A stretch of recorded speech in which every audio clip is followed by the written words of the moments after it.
When the hag would have taken, just say would take, fire, cold, or lightning damage, comma, the next time they use their breath weapon, it becomes the damage of the type and deals extra damage equal to the damage rolled. Oh my god, this... I appreciate that you sent me something old, but I really wish you, like, spell checked it and shit first, because this reads like it was from 5 years ago and you haven't looked at it since then. The idea of being able to change your breath weapon based on a damage that you took is cool. The way this sentence is worded is tedious. Would you ever consider making a medium form video about stat block creation? Or like a live stream where you make a stat block from scratch while teaching chat about it? Devilman, yes. Okay, so I am experimenting with a new video format.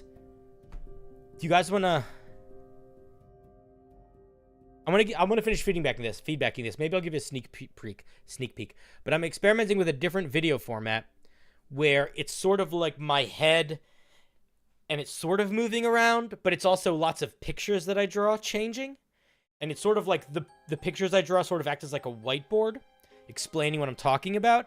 And that format, I think, would work really well for something like breaking down how to design a monster stat block. So, yes, I kind of just want to test the format in a more playful video first, and see what that whole process is. Like Pirate Software.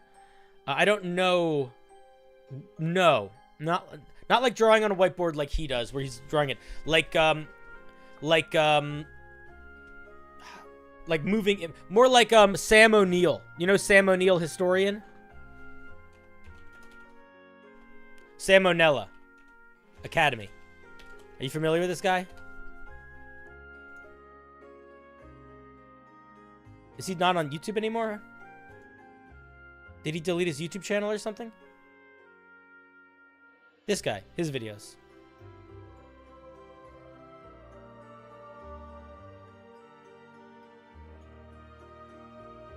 Okay. I wonder why I couldn't open his channel. Whatever. Oh, I lost your fucking document. Sorry. No, here it is. Okay. But you know how his videos it's like him talking and then the cartoons kind of, they're not moving, the images just change.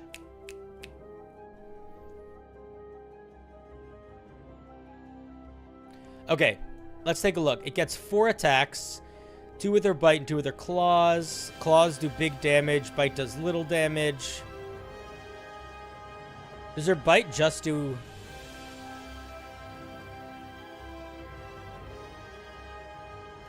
It's weird that her claw... I don't know how I feel about making her claws the big thing and her bite the little thing. But it's sort of like the opposite of a dragon, so maybe that's fine. It also has a spined tail that does a bunch of damage. It does 6d6 plus 4 damage. It's a lot for a CR4 monster. It might be too much.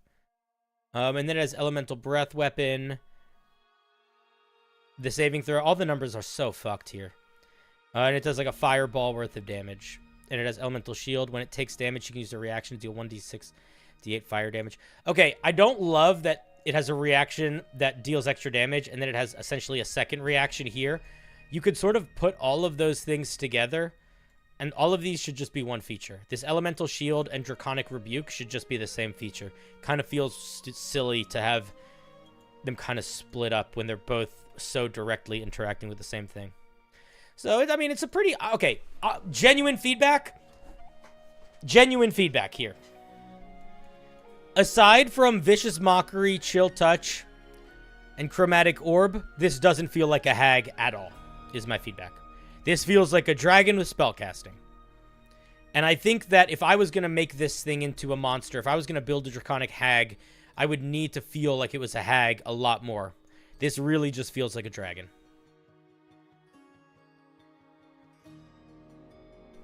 I love the 200-word challenge thing. Seeing you come up with ideas on how you would format things was very good when I was a newbie to homebrewing. Maybe we'll do another one of those. I do not know Deathbringer, no. So yeah, I like the art. I think the concept is fun. I think the breath weapon changing is fun. But I think that the only things that make this thing feel like a hag are innate spellcasting, and Fey ancestry, and those feel like they're kind of phoning it in. Like, those don't really sell the image of a hag. They just sell the image of, like, a random Fey thing, you know? So, I like the idea. I like the art. I like the dragon breath thing. But I think that if you want this thing to feel like a hag, it needs a lot more stuff that feels like it's related to a hag. Or maybe even not a lot more, just more specific stuff in general. Like, if I took out Fey ancestry and innate spellcasting, it's just a dragon. So those are my thoughts. I think it's a fun idea. I would push you to make it more like a hag. You know, maybe give it a special hag breath weapon instead. Or maybe have its claws or its bite or its barbed tail do something different than just extra damage. Maybe give it some other weird feature that isn't just innate spellcasting. Push yourself. All right, those are my thoughts. Thank you, Skipadoop. Oh, I see you just got here. Well, you missed most of the review, but thank you anyway. Most of my feedback was every single piece of math on your piece is wrong for the most part, so you got to fix all your math. You got to learn how to do stats and hit points and stuff for monsters. Maybe you already have. And then beyond that, I would encourage you to make it feel more like a hag. Clap. Oh, thank you for the clap.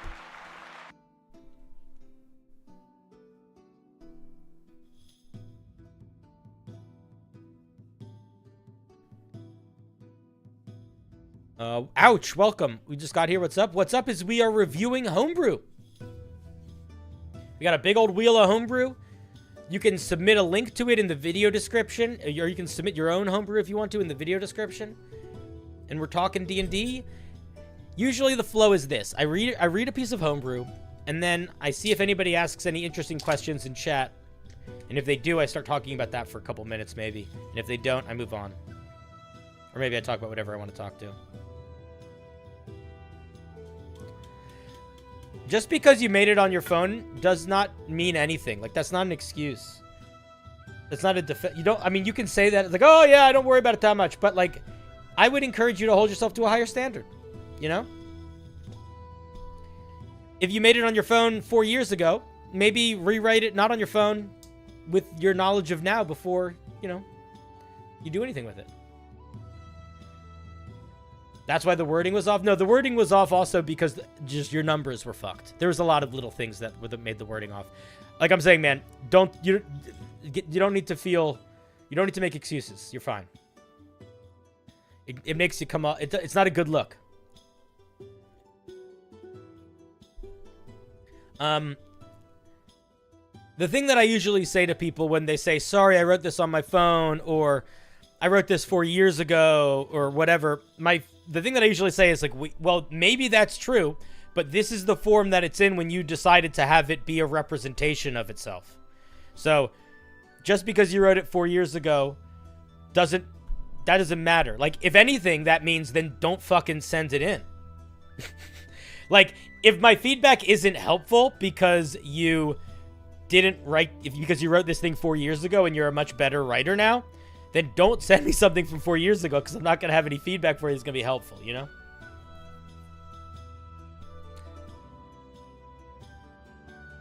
But that's what I'm saying, Skeepadoop. I don't want to need context. That doesn't help me as a reviewer, and it certainly doesn't help you as a writer. You know? This is an American Idol where the story of your journey has an impact on your success. You know? I'm just looking at what you're writing. I don't care where you come from. I don't care anything. All I care about is the thing that you sent me in isolation. I don't need the sob story or the glory story or the journey. Because it doesn't really have a positive impact on me giving feedback or you getting feedback. Do you know what I mean? Regardless, I think it's cool though. YouTube's not working? Did my YouTube stream end?